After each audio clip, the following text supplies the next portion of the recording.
So today we're going to be talking about the Batman movie again. And like I said during my last video, I was going to be talking about the possibility and the theory that Batman used Bane's venom, his drug thing, and at the end of his movie.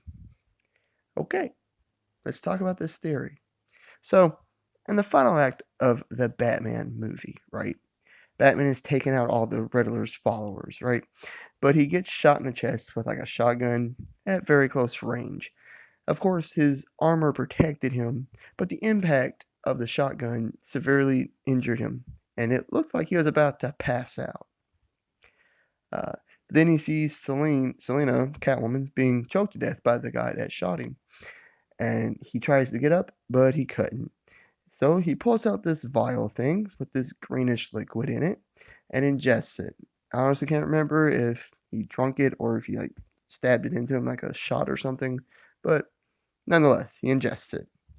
And in an instant, he is re energized, rageful, and seems like he's healed from all of his injuries. His injuries healed.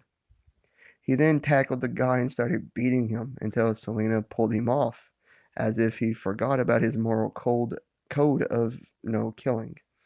Now, when I was watching this movie, I just thought it was adrenaline. And as a dummy head, I just didn't think twice about it. Did not put two and two together.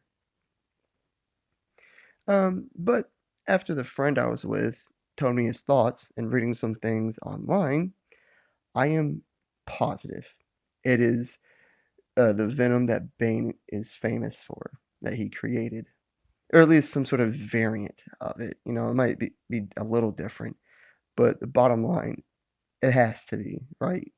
Almost. I don't know. Um, his venom is an adrenaline-based drug, and it would explain his rage and being healed of all his injuries.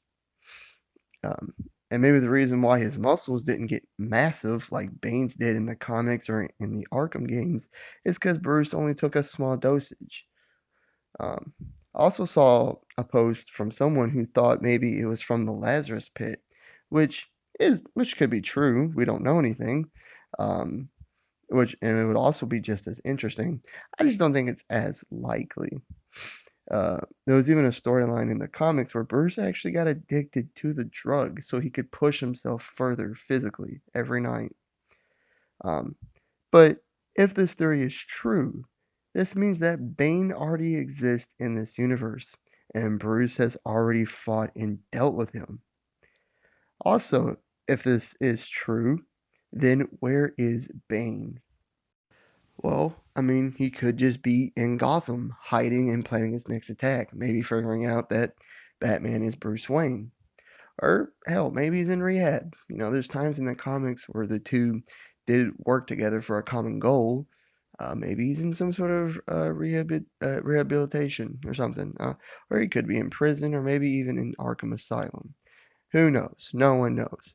Now, if this is true, which we still don't know if it is, but I'm positive it is true, I don't know if he'll show up in the future movie or not. He was already the main villain of a previous Batman movie, which I think would decrease the likelihood, but at the same time, the Joker has literally showed up in every Batman universe in some shape or form.